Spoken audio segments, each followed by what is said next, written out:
بسم الله الرحمن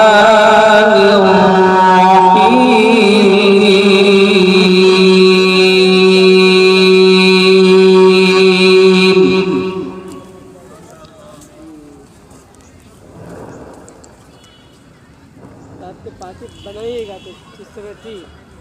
ونريد أن نمن على الذين استضعفوا في الأرض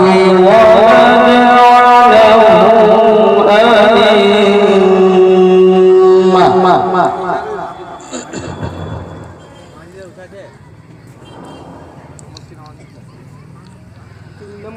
ونجعلهم